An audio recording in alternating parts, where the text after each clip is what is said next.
Jerusalem functioned as the religious center of Judea under the Roman Empire, governed by Pontius Pilate, appointed by Emperor Tiberius in 26 AD. The city operated under a dual system of authority, in which Roman political and military control coexisted with Jewish religious governance exercised by the Sanhedrin. This council, composed of priests, scribes, and elders, maintained oversight of Jewish law, adjudicated religious disputes, and administered temple practices. The relationship between Roman officials and the Sanhedrin was a pragmatic arrangement. Roman authorities relied on the Sanhedrin to enforce local order among the Jewish population, while the council depended on Roman support to preserve its religious and social authority. The urban landscape was dominated by the Second Temple, rebuilt under Herod the Great, which served as both the religious heart of Judaism and a major economic institution. Temple operations required coordination of priestly functions, sacrificial rituals, collection of tithes and offerings, and management of pilgrim traffic during major festivals. The high priest and the Sadducean elite held significant influence, controlling the allocation of religious offices, the collection of temple taxes, and maintaining the ritual calendar. Their authority extended into civil matters insofar as they intersected with religious law, and they acted to balance the expectations of the Jewish population with the demands of Roman governance. Roman administration imposed continuous oversight over the city and province. Pilate stationed troops to prevent insurrection, particularly during periods of heightened tension, such as the Passover festival. Military enforcement was not solely a response to rebellion. It also served as a demonstration of Roman power, ensuring that both local elites and the general population recognized the limits of their autonomy. Historical sources, including Josephus in Antiquities of the Jews, document instances where Roman interventions provoked unrest due to perceived violations of Jewish religious sensibilities. For example, Pilate's introduction of Roman standards bearing images considered idolatrous caused protests that had to be subdued by the military. These events illustrate the delicate balance required to govern Jerusalem without triggering broader upheaval. The city's population was socially and economically stratified. Priestly families, scribes, and members of the Sanhedrin formed the upper echelons of society, while artisans, merchants, and laborers constituted the urban workforce. Pilgrims arriving from surrounding regions for religious festivals temporarily increased the population, intensifying pressure on resources and security. Economic burdens, including Roman taxation and temple tithes, contributed to general dissatisfaction and heightened sensitivity to perceived abuses by both religious authorities and Roman officials. Josephus reports frequent unrest in the city, often arising from disputes over taxation, ritual obligations, or perceived infringements on religious law, underscoring the volatility of the urban environment. The Passover festival exemplified the intersection of religious devotion and political tension. Tens of thousands of pilgrims gathered in Jerusalem to commemorate the Exodus, which intensified both religious fervor and political awareness. The festival created opportunities for expressions of messianic expectation, as some segments of the population anticipated a deliverer who would restore Israel's fortunes and liberate the nation from Roman dominance. Messianic movements were not uniform. They included groups emphasizing spiritual renewal, others advocating political liberation, and a range of localized charismatic leaders. These expectations made the city particularly sensitive to figures claiming authority or attracting large followings. Messianic anticipation, documented in contemporary Jewish writings, was influenced by scripture and by the socio-political conditions of Roman occupation. While prophetic texts did not define a singular concept of the Messiah, they contributed to a collective expectation of a figure capable of altering Israel's circumstances. Sectarian differences within Judaism further complicated the reception of new religious leaders. Pharisees, Sadducees, Essenes, and other groups maintained divergent interpretations of law, ritual, and messianic expectation, producing a spectrum of responses to any emerging figure of authority. These divisions created both opportunities and constraints for movements challenging established norms. The Roman authorities and Jewish leadership were aware of the potential for insurrection. Pilate, in particular, faced the ongoing task of preventing uprisings without excessively alienating the population. Josephus recounts multiple incidents in which Roman missteps in handling religious sensitivities led to violent protests. The presence of Roman soldiers, strategically positioned in the city, functioned both as a deterrence and as a rapid response to disturbances. Temple authorities coordinated with Roman officials to manage crowd control during festivals, ensuring that ritual practices continued without provoking widespread conflict. This cooperation, however, was pragmatic rather than harmonious, with frequent tension arising from competing interests and the potential for political or religious challenge. Economic pressures compounded social and political tensions. Taxes levied by Rome were collected from both urban residents and rural communities, while temple tithes and obligations were administered locally. Economic strain contributed to unrest and provided context for popular movements. Public dissatisfaction with taxation, coupled with heightened messianic expectation, made the city susceptible to political and religious agitation. Historical documentation records frequent complaints and minor uprisings linked to these pressures, demonstrating a city in which authority had to be constantly negotiated and maintained through careful management of social and religious norms. Within this environment, the arrival of itinerant teachers or figures claiming religious authority carried inherent risk.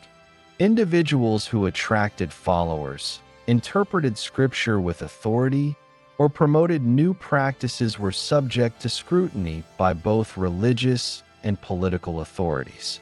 Historical sources indicate that such figures were often monitored, interrogated, or, in cases of perceived threat, executed. The combination of political oversight, religious authority, and social expectation created conditions in which the emergence of a new religious movement could be both highly visible and rapidly suppressed if interpreted as challenging the established order. The city's geographic and cultural centrality reinforced its significance. Jerusalem served as the focal point for pilgrimage, trade, and religious ritual, and its population included individuals from across Judea and neighboring regions. The convergence of diverse populations intensified the potential for the spread of ideas and movements, while simultaneously heightening the vigilance of authorities concerned with maintaining order. Roman administrative records and Jewish historiography emphasized the constant monitoring of gatherings and movements within the city, reflecting the authorities' awareness of the delicate equilibrium between population control and religious accommodation. In addition to urban factors, the surrounding region of Judea contributed to the city's complex environment. Rural populations frequently interacted with urban centers through trade, pilgrimage, and seasonal labor. Information and influence circulated rapidly between villages and Jerusalem, allowing figures emerging in peripheral areas to gain attention within the city.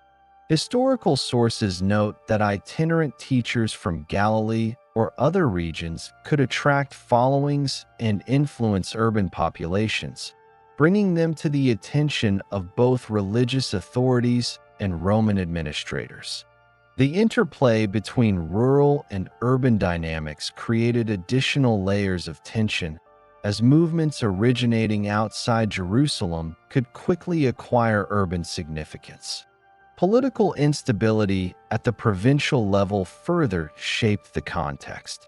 Roman governance relied on local elites to maintain order, but shifts in administration or policy could disrupt established arrangements. Pilate's tenure, documented in contemporary sources, illustrates the ongoing negotiation between asserting imperial authority and accommodating Jewish religious customs. Failures to respect cultural and religious norms frequently resulted in unrest, highlighting the fragile balance of governance. These conditions established a precedent in which the arrival of a charismatic leader or socially influential figure could have immediate political and social repercussions. Religious practices were central to the regulation of social behavior and collective identity. The Sanhedrin, through its administration of law and ritual oversight, influenced daily life and public activity. Festivals, sacrificial obligations, and observance of the Sabbath structured social rhythms and reinforced communal norms. Any deviation from these practices, whether through teaching, ritual innovation, or challenge to authority, risked social censure or intervention. Sources indicate that oversight of religious conformity was actively enforced, often in coordination with Roman officials, emphasizing the interdependence of political and religious control. The cumulative effect of these conditions, Roman oversight, Sanhedrin authority, economic pressures, social stratification, and messianic expectation, produced a city uniquely positioned to respond to religious and social movements. The environment was simultaneously constrained and receptive, constrained by the need for order and adherence to established authority, receptive in the sense that large populations, pilgrim influxes, and sectarian diversity created opportunities for new ideas to emerge and attract attention. Historical records consistently depict Jerusalem as a site in which political, religious, and social forces converged, setting the stage for developments that would culminate in the formation of the earliest Christian movement. These conditions created a framework for understanding the reception of figures whose authority intersected with messianic expectation. The presence of Roman soldiers, combined with the Sanhedrin's vigilance, ensured that public activity, particularly during festivals, was monitored. The potential for unrest, combined with the anticipation of a Messiah and the population's responsiveness to teachings on religious reform, created an environment in which the emergence of a movement with distinct claims could rapidly gain notice. The city's structures, both physical and institutional, amplified the significance of such developments. The ministry of Jesus of Nazareth, a Jewish teacher originating from Galilee, unfolded over a period of approximately 3 years, during which he moved between rural villages, urban centers, and regions surrounding the Sea of Galilee. Contemporary historical documentation identifies him as a figure engaged in instruction, ethical teaching, and the gathering of a following, rather than ascribed with supernatural acts. Sources such as Paul's epistles, written in the 50s and 60s CE, provide evidence of the organization of early followers, the centrality of his teachings, and recognition of his crucifixion as a pivotal event, indicating the prominence of his ministry within the Jewish context of the period. Jesus' activities in Galilee involved a combination of public teaching and private instruction. He was recognized for his capacity to attract attention among both common populations and local leaders, which is evidenced by the documentation of disciples traveling with him, maintaining instruction, and later reporting the continuity of his message. This pattern of movement and teaching was consistent with itinerant Jewish teachers of the period, who commonly traveled between towns to interpret scripture and offer instruction on religious and ethical conduct. The content of Jesus' instruction focused on ethical conduct, adherence to aspects of Jewish law, and interpretations of the Hebrew Scriptures. Paul's letters, particularly 1 Corinthians 15, indicate that his followers emphasized his role as a teacher whose life, death, and post-crucifixion appearances became central to their understanding. His teachings emphasized compliance with existing laws and traditions while advocating for reinterpretation in specific contexts, such as ritual observances, communal conduct, and engagement with social obligations. Historical analysis demonstrates that these approaches were consistent with Jewish pedagogical methods, which frequently employed parables, aphorisms, and practical instruction to convey religious and ethical principles. The development of a following was gradual and structured. Individuals traveled with him, forming the earliest known core group later identified as disciples. The existence of the following is documented indirectly in Pauline letters and later references in early Christian correspondence, which provide evidence of the recognition of these individuals as authoritative in maintaining instruction and reporting events associated with Jesus' life.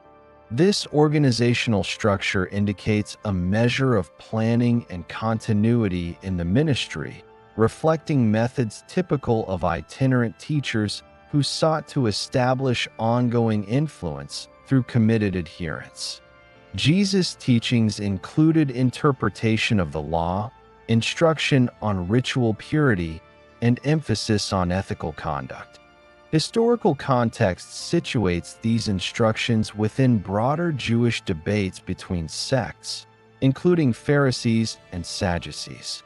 Pharisaic groups emphasized adherence to oral traditions and ritual observances, while Sadducees maintained a strict interpretation of the Torah and temple practices. Jesus' approach, while distinct in emphasis, operated within this framework, engaging followers in discussion, debate, and instruction consistent with contemporary methods of religious education. Evidence from later letters indicates that his followers maintained his teachings as authoritative, suggesting that his instructional approach produced identifiable doctrinal content distinguishable from other contemporaneous teachers. Geographically, Jesus' ministry centered on towns and villages in Galilee, including Capernaum, Nazareth, and surrounding areas.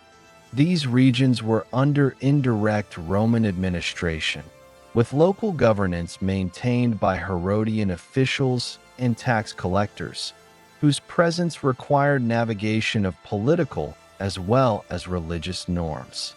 The ministry's mobility allowed for interaction with diverse populations, including rural farmers, tradespeople, and residents of larger urban centers, facilitating the spread of teachings and the recruitment of followers while remaining within the bounds of legal and social constraints. Historical sources indicate that Jesus' public presence drew attention from both followers and local authorities. Although contemporary Roman records do not detail his activities directly, later corroboration through early letters, including Galatians and 1 Corinthians, acknowledges his ministry as sufficiently notable to warrant continued recognition decades after his death. Jewish historiography, as represented by Josephus, does not provide direct references to daily itinerant instruction but recognizes the broader socio-political climate in which individuals such as Jesus could acquire followings capable of attracting attention from religious authorities. The structure of the ministry involved a combination of teaching, debate, and organization of followers. Individuals identified as disciples were responsible for recording instruction, maintaining continuity in the movement, and, after the ministry's conclusion, transmitting knowledge to broader groups. This system allowed for the institutional memory necessary to preserve and later codify teachings. Letters from Paul indicate recognition of these early followers as witnesses to key events, establishing a chain of authority within the movement. The careful preservation of teachings demonstrates a deliberate approach to organization and instruction, consistent with historical practices for movements seeking continuity beyond the immediate presence of a teacher. During this period, Jesus' growing influence drew the attention of Jewish authorities. The Sanhedrin, responsible for religious law, was attentive to figures whose instruction or authority might challenge established practices. The focus was not on theological speculation, but on adherence to law and maintenance of public order. Evidence indicates that the concern of authorities arose primarily from the gathering of followers and the potential for public disruption, particularly in regions where social and religious expectations intersected with governance. Documentation from early letters emphasizes that the ministry's impact was recognized both by immediate followers and later observers as significant enough to warrant reference in the organizational development of the community. Jesus' movement toward Jerusalem occurred within this established framework of instruction, travel, and accumulation of followers. Historical evidence situates this journey as culminating in the city during Passover, a time of heightened religious activity and political vigilance. The movement's approach to Jerusalem coincided with an environment in which Roman officials and temple authorities were particularly alert to potential disturbances, given the city's centrality to Jewish identity and the concentration of pilgrims. Early correspondence and letters provide corroboration that his presence in the city marked a transition from regional ministry to a sequence of events that would ultimately produce the earliest Christian community. The ministry's content and method facilitated both the acquisition of followers and the recognition of authority. Instruction emphasized codified ethical and religious observance, while introducing interpretations distinct from those of established sects. Discipleship was formalized to an extent, with individuals assigned responsibilities for instruction, record-keeping, and maintaining group cohesion. Historical evidence from letters and early writings demonstrates that this organizational method allowed the movement to survive the subsequent crucifixion and to maintain a coherent identity in the years following. Interaction with contemporary social structures further defined the ministry's development. Roman tax systems, Herodian governance, and temple practices intersected with daily life, creating opportunities and constraints for instruction. The movement's mobility allowed adaptation to these structures, while the teaching's ethical emphasis resonated with populations familiar with law and ritual observance. Contemporary records indicate that the ministry maintained adherence to societal norms while establishing a distinct identity through instruction, organization, and the collection of followers. The culmination of this ministry was the approach to Jerusalem. during which the convergence of followers, public instruction, and social and religious expectation positioned the movement within the city's framework of heightened scrutiny. Early letters reference the gathering of followers, the dissemination of teaching, and the recognition of authority among disciples as preparatory for the events that would follow, including arrest and trial.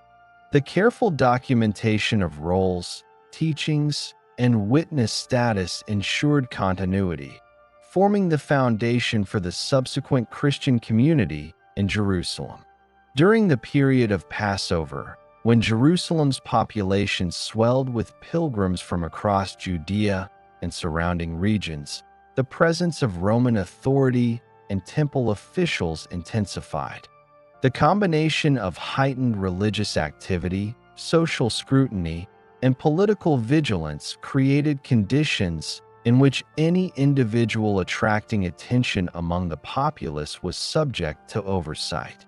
Within this environment, Jesus of Nazareth, recognized for his public instruction and structured following, became the focus of attention for both religious and civic authorities. Temple authorities, organized under the Sanhedrin, monitored teaching, ritual compliance, and public gatherings to ensure maintenance of religious law and public order. The council, comprising priests, scribes, and elders, exercised jurisdiction over matters of religious observance, ritual propriety, and certain civil disputes. Contemporary Jewish practice required that violations of law or perceived challenges to religious authority be addressed swiftly to preserve the cohesion of ritual and social norms. The Sanhedrin's oversight extended to activities that could influence crowds, particularly in contexts where disorder could interfere with temple operations or provoke Roman scrutiny. Historical documentation indicates that Jesus' movement into Jerusalem during Passover coincided with these heightened conditions. The presence of a structured following, the instruction of large groups, and the attention drawn from pilgrims and residents placed his activities under observation. Evidence from early letters, including 1 Corinthians and Galatians, confirms that followers were present in Jerusalem and that events surrounding the movement were recorded, implying awareness and monitoring by established authorities. This context establishes the environment in which arrest procedures were initiated. The mechanism of arrest was facilitated through coordination among temple authorities who possessed knowledge of local participants and their movements, and Roman officials responsible for civil enforcement. Historical sources, including Josephus' accounts of Sanhedrin oversight and Roman administrative procedures, indicate that arrests for public disruption or challenges to religious norms were executed with attention to legal protocol, balancing internal governance with Roman requirements for order. Individuals brought before the council were subject to examination according to established procedures, which included questioning, assessment of charges, and potential referral to Roman authorities for actions requiring execution or imprisonment beyond the council's authority. Charges brought against Jesus involved the perception that his activities challenged existing religious law and threatened public order. The nature of these charges, documented indirectly through early letters and corroborated by historical context, centered on instruction that diverged from customary practice, the gathering of followers, and statements interpreted as assertions of authority. The Sanhedrin, lacking independent capacity to enforce capital punishment, required coordination with Roman authorities for cases involving potential execution. Historical practice dictated that referral to the Roman governor occurred when the council determined that the matter exceeded its jurisdiction or implicated broader concerns of civil control. Pontius Pilate, as governor of Judea, held the authority to adjudicate cases with potential political implications or civil disturbance. Roman administrative practice emphasized the maintenance of imperial order, the collection of taxes, and the prevention of unrest. Pilate's jurisdiction encompassed both the assessment of charges presented by local authorities and the determination of appropriate punitive measures. Historical records, including Tacitus' Annals and Josephus' Antiquities of the Jews, describe the procedural norms for Roman legal intervention, including the examination of the accused, assessment of evidence, and issuance of sentences aligned with Roman law.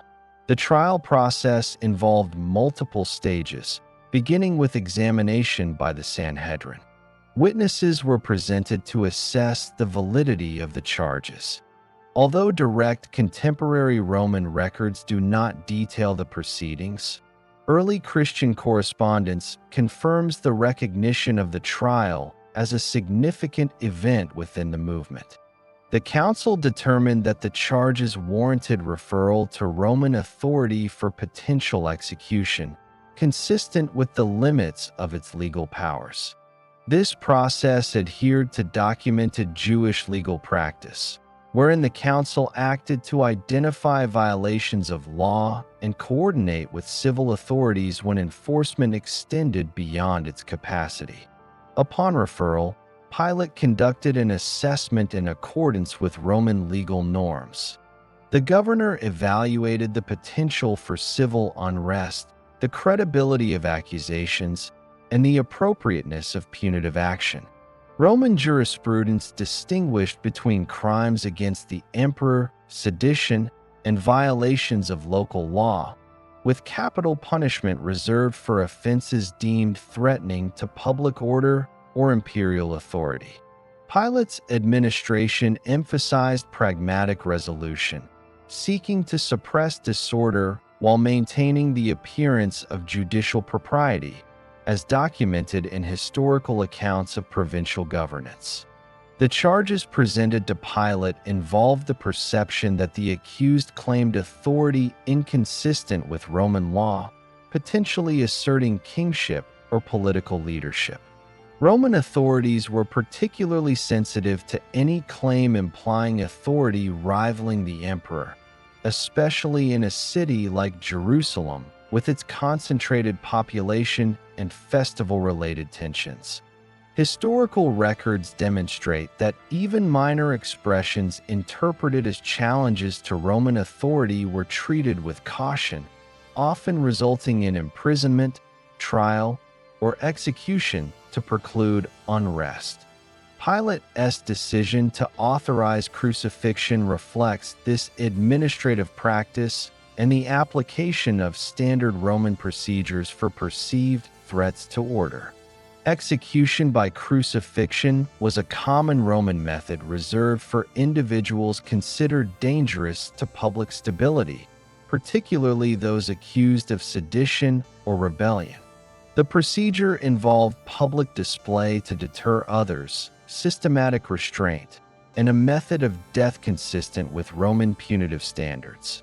Documentation by Tacitus, corroborated by Josephus, confirms the use of crucifixion for individuals deemed threats to civil control, particularly during periods of heightened population density and religious activity.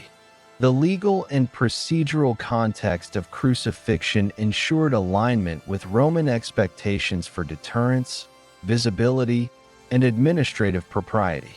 Coordination between temple authorities and Roman officials facilitated the arrest and trial process. The Sanhedrin identified individuals and coordinated evidence presentation, while Pilate exercised adjudicative authority. This dual mechanism reflects the operational framework of governance in Jerusalem, in which religious oversight and civil authority interacted to maintain social stability. Early letters confirm that followers recognized the trial and execution as pivotal events, documenting both the legal procedures and the individuals involved, establishing the historical foundation for the subsequent formation of the earliest Christian community. The period surrounding Passover amplified the significance of these events. Pilgrimage-related population increases heightened the risk of disorder, prompting intensified oversight by both Sanhedrin and Roman forces. Arrest procedures and trials during this period adhered to documented legal norms, balancing the requirements of public order with established ritual and civil practice. Historical sources indicate that disturbances were closely monitored and managed to prevent escalation, reinforcing the procedural context in which the arrest and trial occurred. The trial and referral process exemplified the intersection of religious law and Roman governance. The Sanhedrin, limited in its capacity to enforce capital punishment, acted within the constraints of Jewish legal authority, documenting charges, examining witnesses, and coordinating with Roman officials. Pilate exercised discretion within Roman administrative law, assessing the potential for unrest and determining punitive measures accordingly. The authorization of crucifixion followed established legal practice, ensuring compliance with Roman expectations and reinforcing provincial control. The integration of these procedures demonstrates the systematic nature of governance and the adherence to legal frameworks documented in contemporary and near-contemporary sources. The arrest and trial of Jesus also illustrate the broader mechanisms through which movements were regulated in Jerusalem. Figures attracting followers, challenging ritual or social norms, or asserting authority were subject to structured oversight. Documentation from Josephus and administrative records confirms that similar procedures were employed for other individuals deemed potentially disruptive, emphasizing the consistent application of legal and social protocols. The recognition of the trial in early letters further confirms its significance and the procedural adherence to both religious and Roman expectations.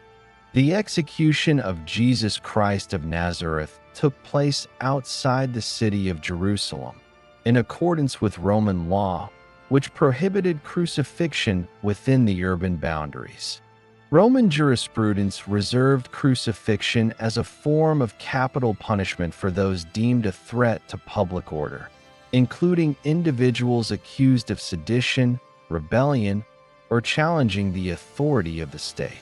Historical records, including Tacitus in his Annals and Josephus in Antiquities of the Jews, provide corroboration that crucifixion was applied in Jerusalem during the early 1st century as a deterrent to civil disorder, particularly during periods of heightened population density, such as the Passover festival. The legal authority for execution was derived from Pontius Pilate, the Roman governor of Judea. Pilate possessed full jurisdiction to determine cases involving capital offenses, particularly when local authorities such as the Sanhedrin identified an individual as a potential source of unrest. In this instance, the Sanhedrin presented evidence and charges related to the accused's perceived challenge to both religious norms and civil order. Roman practice required the governor to examine the charges, consider the risk to public stability, and authorize appropriate measures.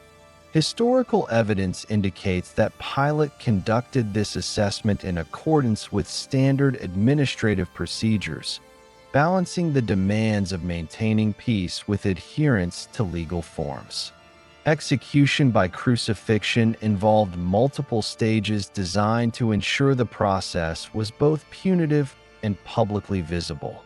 The condemned individual was typically subjected to scourging or flogging prior to being affixed to the cross, a practice intended to weaken resistance and signal the seriousness of the offense. Contemporary documentation, including Roman legal manuals and historical accounts, indicates that scourging was standard practice for those sentenced to crucifixion, functioning both as punishment and as preparation for the execution itself. Individuals condemned for public disorder or seditious activity were transported to a site visible to the local population, underscoring the deterrent purpose of the procedure. The location chosen for the crucifixion lay outside the urban center, accessible to observers yet sufficiently removed to conform with municipal regulations prohibiting executions within the city. Archaeological and historical research into execution practices in Roman Judea confirms the use of sites along major roads or outside city gates to conduct crucifixions. The placement of the cross in a publicly visible area served multiple purposes, reinforcing Roman authority, providing a warning to onlookers, and demonstrating the consequences of challenging governance. Early Christian letters, including 1 Corinthians 15, reference the crucifixion as a central event without providing details of the execution site, but corroboration from Roman and Jewish sources affirms the procedural context. Crucifixion itself involved the physical affixation of the condemned to a cross, generally by means of ropes, nails, or other restraining mechanisms. Death resulted from a combination of asphyxiation, blood loss, and physical trauma. Historical records and modern forensic analysis indicate that the duration of the process could extend from several hours to multiple days, depending on the physical condition of the individual and procedural specifics.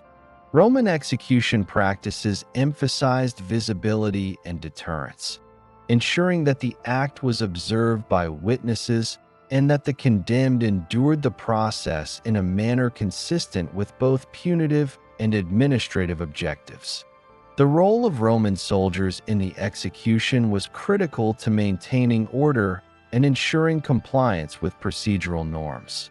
Soldiers were responsible for affixing the condemned, monitoring the site, and preventing interference by onlookers. Historical accounts, including Tacitus' description of executions, emphasize the organized and systematic nature of Roman capital punishment. Soldiers acted under direct orders from the governor, implementing a methodical process that aligned with administrative and legal standards. Coordination with temple authorities was limited to ensuring that disturbances did not arise from religious adherents or followers, maintaining the separation of civil authority and ritual oversight. The historical documentation confirms that the crucifixion concluded the public ministry of Jesus and functioned as the definitive legal and administrative action by Roman authorities. The sentence, carried out in accordance with Roman law, reinforced the governor's authority, maintained social order, and adhered to procedural norms for addressing perceived threats to civil stability. Evidence from Josephus and Tacitus demonstrates that similar procedures were applied consistently in Judea for individuals accused of challenging authority, providing a contextual framework for understanding the execution as both legal and administrative, rather than mythological or theological. After the execution, customary Roman practice permitted the disposition of the body according to procedural and local requirements. Bodies of crucified individuals were typically removed from the cross and subjected to burial according to local laws and practices. Historical context indicates that burial procedures for condemned individuals involved coordination with local authorities and families when feasible, particularly in Judea, where burial practices were deeply intertwined with Jewish ritual law. Archaeological findings and historical accounts confirm that bodies were typically interred in accessible locations near the site of execution, following ritual and administrative norms. The execution had immediate effects on the movement of followers. Early letters, particularly those of Paul, indicate that the crucifixion was recognized as a critical event, forming the foundation of subsequent organizational and doctrinal development. Documentation emphasizes the acknowledgement of the death, preservation of memory, and continuation of structured instruction among disciples. These letters provide indirect corroboration of the historical reality of the execution, highlighting its centrality to the emerging movement and the recognition of witnesses who maintained continuity in instruction and communal identity. The significance of the crucifixion extended beyond its immediate procedural and legal context. The event served as the defining historical occurrence around which the earliest followers organized. The structured community of disciples, present in Jerusalem and surrounding regions, relied upon the documentation of key events, including the execution, to maintain cohesion and develop a coherent understanding of the movement's identity. Early correspondence confirms that the event's recognition was both immediate and enduring, facilitating the codification of instruction and preparation for expansion beyond the immediate region. Contemporary Roman practice emphasized that executions for public disorder served a broader purpose of deterrence and reinforcement of governance. The crucifixion of Jesus was conducted under these standards, ensuring that the act was visible, legally sanctioned, and consistent with administrative precedent. Roman governors regularly employed such measures in regions with dense populations and frequent festivals, as documented in administrative records and historiography, to preclude disturbances and maintain control over potentially volatile circumstances. The coordination between Roman authority and local social structures illustrates the procedural framework in which the execution occurred. Temple authorities, having identified the individual as a source of concern, relied on Roman enforcement for resolution. Pilate exercised adjudicative discretion in accordance with procedural and legal norms. The execution site, method, and monitoring by soldiers conformed to documented practices for dealing with threats to civil order. The administrative rigor of these procedures underscores the historical veracity of the crucifixion as a legally and socially regulated event, distinct from later theological interpretation. The historical documentation, including the letters of Paul, the writings of Tacitus, and the accounts of Josephus, collectively establishes the crucifixion as a verifiable historical event. Each source provides corroborative evidence for the execution, the method employed, the procedural involvement of Roman and local authorities, and the subsequent impact on the movement of followers. The convergence of independent sources, spanning both Roman and Jewish historiography, provides the evidentiary basis for understanding the crucifixion as a factual occurrence within the documented governance structures of early 1st century Jerusalem. In addition, contemporary administrative records and archaeological findings regarding Roman judicial practices confirm the procedural context of the crucifixion. The combination of public visibility, legal authority, and enforcement by soldiers aligns with standard methods applied to those perceived as threats to social order. The execution site, method, and procedural adherence all conform to historical norms, providing a detailed framework that situates the event within the broader context of governance and public control in Jerusalem during periods of high population and festival activity. The execution also established the conditions for the subsequent development of the earliest Christian community. The recognition of witnesses, the preservation of instruction, and the continued organization of disciples following the crucifixion provided the foundation for institutional continuity.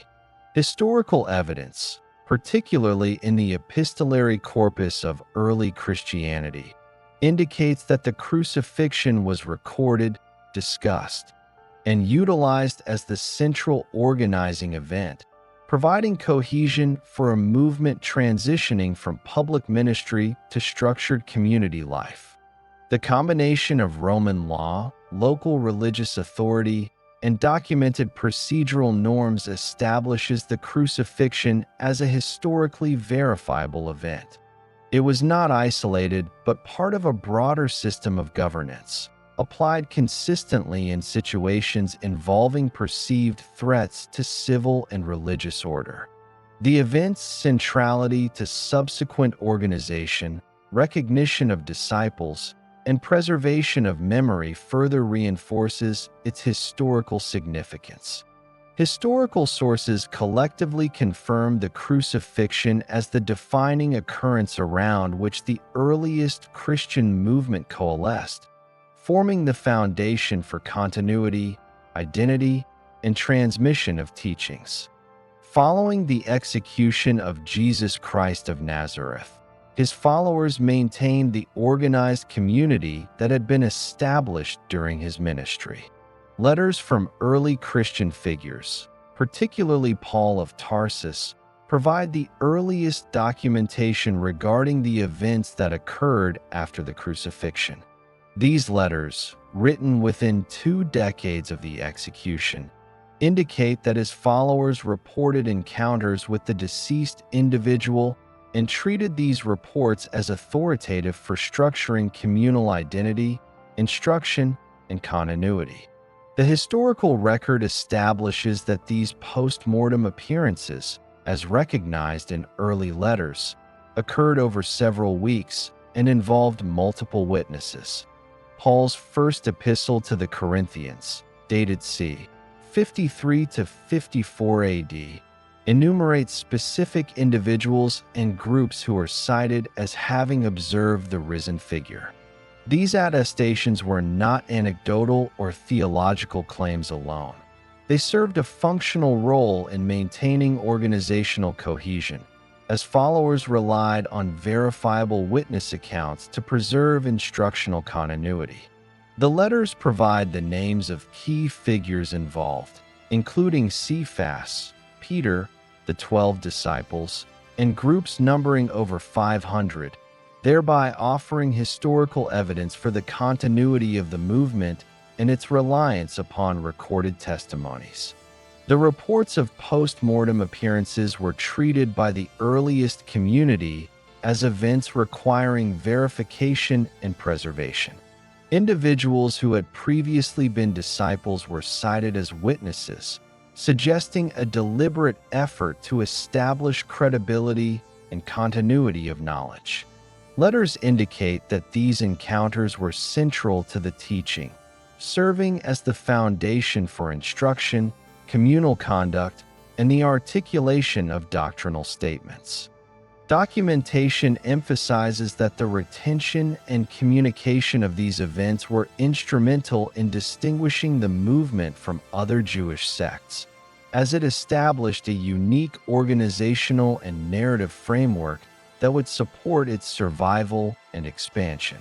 These appearances occurred within the context of Jerusalem and the surrounding Judean regions.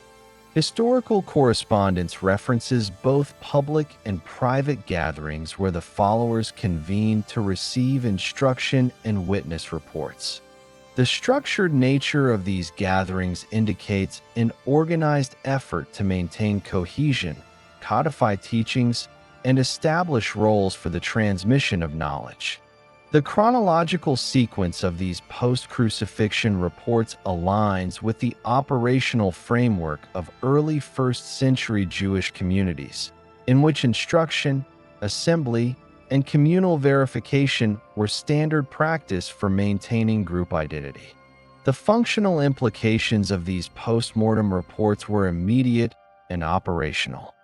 Followers of Jesus employed the accounts to codify the content of instruction, reinforce community norms, and ensure cohesion during a period of potential disarray following the crucifixion.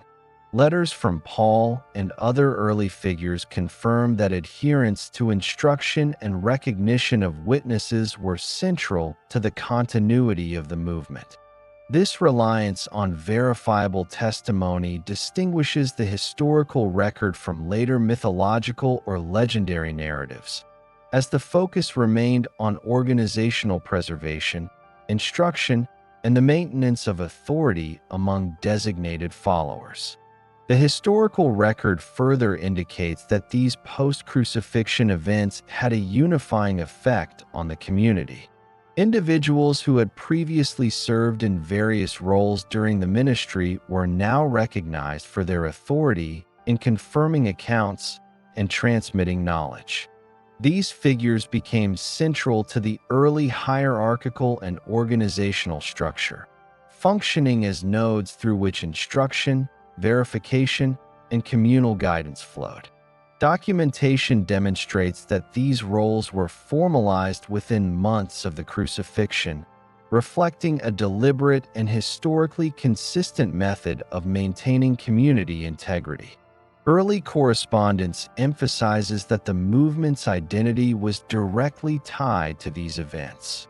Paul's letters cite specific interactions, specifying the presence of multiple witnesses and the continuation of structured instruction. The inclusion of named individuals, geographic locations, and sequential timing provides historical credibility, situating the post-crucifixion appearances within the broader context of the movement's operational framework. The emphasis on witness verification and recorded instruction underscores the practical purpose of these accounts, distinct from theological interpretation or later narrative elaboration. The codification of teachings following these events facilitated the emergence of a coherent doctrinal structure. Early letters indicate that the community articulated principles regarding the significance of the executed individual's life, teachings, and reported appearances. These principles functioned as guidelines for conduct, instruction, and group cohesion, providing a framework within which followers could operate consistently. Documentation demonstrates that this early doctrinal articulation occurred contemporaneously with the preservation of witness accounts, illustrating a historically grounded process of community organization and continuity. The operational framework established through post-crucifixion appearances also supported the expansion of the movement beyond Jerusalem. Letters reference journeys to surrounding regions, the reporting of verified accounts to additional followers, and the establishment of instructional assemblies. These activities were conducted within the constraints of local governance and social norms, reflecting the interplay between organizational maintenance and adaptation to socio-political realities. The movement relied upon documented events and recognized witnesses to ensure consistency of instruction and preservation of authority, a historically verifiable mechanism for sustaining cohesion in a high-risk environment. Archaeological and historiographical evidence provides additional context for understanding the significance of these appearances. Jerusalem during this period was a densely populated city under Roman administration, with heightened security and surveillance during festival periods. The structured gatherings of followers, as documented in early letters, would have required coordination, discretion, and adherence to local social and religious norms. The historical record confirms that the preservation of witness accounts and verification of events were practical measures for maintaining group identity, providing historical substantiation for the reported post-mortem appearances. The strategic recording of appearances also facilitated the designation of leadership roles within the emerging community. Individuals identified as witnesses were accorded authority to instruct, adjudicate, and preserve continuity. This early hierarchy, documented through epistolary evidence, illustrates a deliberate and historically consistent method of community organization. The codification of testimony, alignment of instruction, and recognition of authority figures provided operational stability, ensuring that the movement could persist despite potential social or political threats in Jerusalem and Judea. The implications of these events extended to the consolidation of communal practices. Letters indicate that followers engaged in structured assemblies, communal meals, and instruction in accordance with the preserved accounts. The post-crucifixion appearances served as reference points for ethical instruction, communal norms, and codification of ritual observance. Historical analysis demonstrates that these practices were integral to maintaining cohesion, facilitating continuity of instruction, and providing a framework for expansion, rather than being contingent on theological or legendary interpretation. Historical documentation confirms that the period following the crucifixion was marked by both preservation and organization. Letters from Paul cite multiple witnesses, enumerate specific encounters, and situate events within identifiable locations, providing chronological and geographic consistency. This evidence supports the conclusion that the early community relied upon verifiable reports of post-crucifixion appearances as a foundational mechanism for maintaining cohesion, transmitting instruction, and structuring communal life in Jerusalem and surrounding regions. The strategic integration of post-crucifixion appearances into organizational and instructional frameworks allowed the earliest followers to establish continuity, codify teachings, and prepare for outreach beyond the immediate locality. Letters emphasize the role of verified witnesses, recorded instruction, and structured gatherings in ensuring that the movement retained coherence, operational integrity, and identity despite the absence of the executed individual. This historical evidence underscores the practical function of post-crucifixion reports as mechanisms for organizational preservation and community formation. The documentation also demonstrates that the early community's recognition of these appearances contributed to the emergence of a distinct identity separate from other Jewish sections. Reliance on witness accounts, codification of instruction, and preservation of testimony provided the structural foundation for differentiating the movement. Letters from Paul articulate this distinction through explicit reference to encounters with the executed individual, the maintenance of instruction, and the operational continuity of community practices. The historical record confirms that this differentiation occurred contemporaneously with the preservation of witness accounts and the codification of communal organization. The historical consistency of these accounts is reinforced by their functional role in maintaining cohesion and authority within the community. Each recorded appearance served as evidence for organizational directives, ethical instruction, and recognition of authority figures. The early epistolary record, corroborated by external historical context regarding social and political conditions in Jerusalem, situates these events within a historically verifiable framework.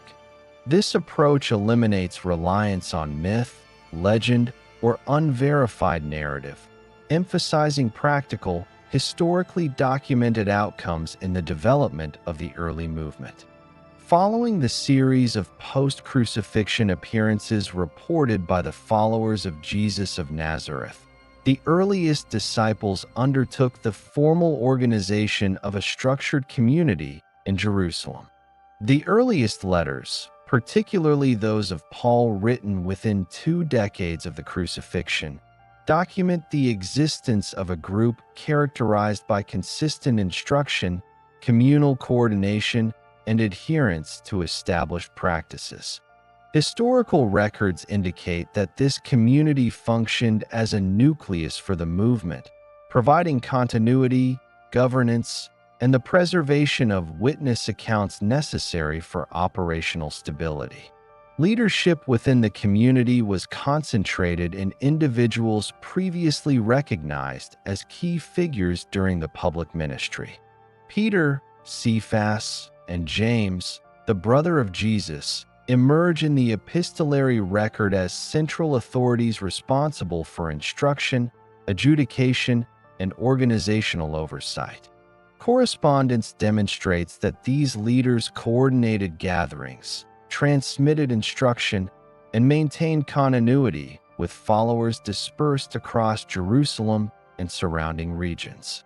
This hierarchy, though nascent, provided the structural framework necessary for the formalization of community identity and for maintaining operational cohesion following the disruption caused by the crucifixion. Meetings of the earliest community were conducted in private residences, consistent with known social and religious practices in first-century Judea. Archaeological research and historical studies of domestic architecture in Jerusalem indicate that certain larger residences could accommodate small assemblies, providing space for instruction, communal meals, and deliberation. Letters reference gatherings for teaching and witness verification, indicating that these spaces were utilized for practical purposes in organizational maintenance. These assemblies were governed by procedures designed to preserve consistency in instruction and to facilitate the verification of reports regarding post-crucifixion appearances. Communal meals formed an integral component of organizational practice. Documentation in early letters emphasizes shared participation in structured meals as a mechanism for reinforcing cohesion, codifying instruction, and creating operational consistency. These meals, conducted in a coordinated fashion, functioned as forums for the communication of testimony, the reinforcement of group norms, and the transmission of organizational directives. Archaeological and historiographical evidence demonstrates that communal meals in first-century Jewish communities frequently served as venues for instruction, decision-making, and consolidation of group identity, situating the practices of the earliest Christian community within an established social framework. Instruction within the community was directly tied to the preservation of witness accounts and the codification of post-crucifixion events. Letters from Paul reference the verification of appearances, the enumeration of witnesses, and the transmission of instruction in accordance with these accounts. This structured approach allowed the community to maintain historical continuity, ensure fidelity of information, and preserve authority among designated leaders. The explicit focus on witness verification differentiates the organizational framework from later theological interpretation, emphasizing operational and historically grounded mechanisms for sustaining cohesion. The earliest community maintained structured communication with followers in Judea and Galilee. Letters and records indicate that leaders coordinated instruction, disseminated verified reports, and ensured adherence to communal norms across multiple locations. This organizational strategy reflects a deliberate and historically consistent effort to sustain continuity, manage dispersion of followers, and maintain cohesion. The emphasis on verified testimony and coordinated instruction underscores the reliance on practical mechanisms for organizational stability rather than on mythological or legendary constructs. The formation of the community also involved the establishment of roles and responsibilities for governance, instruction, and verification. Individuals recognized as witnesses to post-crucifixion appearances were accorded authority in guiding gatherings, preserving testimony, and instructing members. The epistolary record demonstrates that these roles were formalized within months of the crucifixion, indicating a deliberate process of organizational structuring. Archaeological and textual evidence support the presence of defined social structures within first-century Jewish assemblies, providing a contextual framework for understanding the administrative mechanisms employed by the earliest Christian community. Preservation of instruction and witness accounts was central to the operational strategy of the community. Letters emphasize the documentation of post-crucifixion events, enumeration of witnesses, and verification of claims, ensuring that leadership and instruction remain consistent. The historical record confirms that these measures were employed to mitigate potential disruption, maintain cohesion, and facilitate the orderly transmission of knowledge. The deliberate recording and verification of events provided a mechanism for sustaining continuity and preserving identity in a context marked by political oversight, social tension, and potential persecution. The earliest community engaged in practices consistent with contemporary social and religious norms, including structured teaching, coordinated gatherings, and communal meals. These activities were conducted in accordance with local laws and customs, ensuring compliance with Jewish ritual requirements and social expectations. Documentation confirms that gatherings were organized, overseen by designated leaders, and oriented toward the verification and codification of testimony. This alignment with broader social frameworks facilitated operational stability and reinforced the historical veracity of the organizational structure. Letters from early figures indicate that the community's instructional framework included systematic guidance regarding conduct, belief, and reporting of post-crucifixion appearances. Witness accounts were employed as reference points for instruction, providing both verification and content for communal teaching. This approach ensured operational consistency, maintained fidelity to recorded events, and provided an authoritative basis for organizational decisions. Historical analysis confirms that these practices were practical mechanisms for sustaining the community, reinforcing cohesion, and establishing continuity of instruction. The earliest community also maintained coordination with dispersed followers. Letters demonstrate structured communication, delegation of responsibilities, and verification of instruction across multiple locations. This operational strategy allowed the community to maintain cohesion despite geographic dispersion, preserve witness testimony, and ensure uniformity of instruction. The documented mechanisms reflect deliberate, historically grounded procedures for community organization, verification, and governance, rather than theological elaboration or legendary narrative.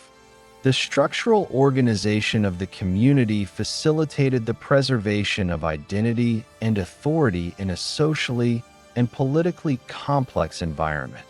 Jerusalem during this period was under Roman governance, with heightened surveillance and social tension, particularly during festivals.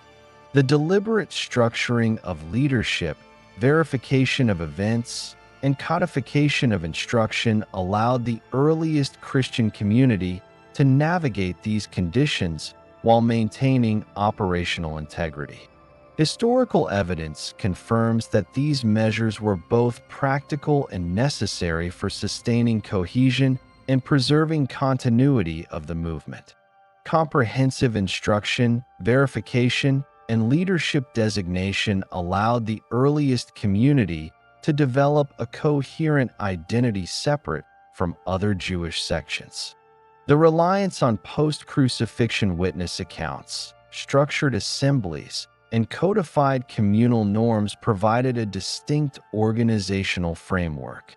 Letters from Paul and contemporaneous figures attest to these practices, documenting the functional and historically grounded mechanisms through which cohesion, authority, and identity were maintained. The community's operational structure illustrates a deliberate and verifiable process of organizational formation consistent with known social, religious, and administrative practices in Jerusalem. In addition to operational cohesion, the community established mechanisms for the expansion and dissemination of instruction. Verified accounts of post-crucifixion appearances and codified instruction facilitated outreach to surrounding regions, including Galilee and Judea. Letters demonstrate structured communication, designation of local leaders, and coordinated teaching to ensure adherence to established practices. These strategies reflect historically documented administrative and social methods for sustaining and propagating community identity in contexts of dispersion and oversight. The earliest Christian community maintained accountability through verification of testimony, coordination of instruction, and designation of leadership roles. Letters document both the functional hierarchy and the procedural mechanisms employed to ensure consistency. The emphasis on recorded witness accounts, structured assemblies, and codified instruction establishes the community as an organized and historically verifiable entity.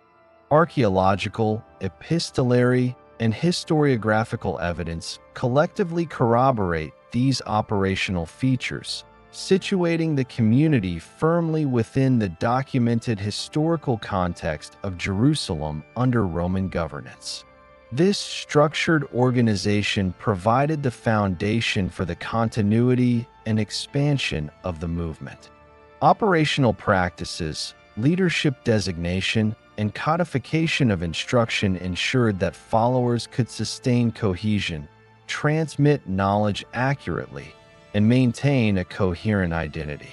The emphasis on historical verification, practical instruction, and adherence to documented norms underscores the historically grounded nature of the earliest Christian community.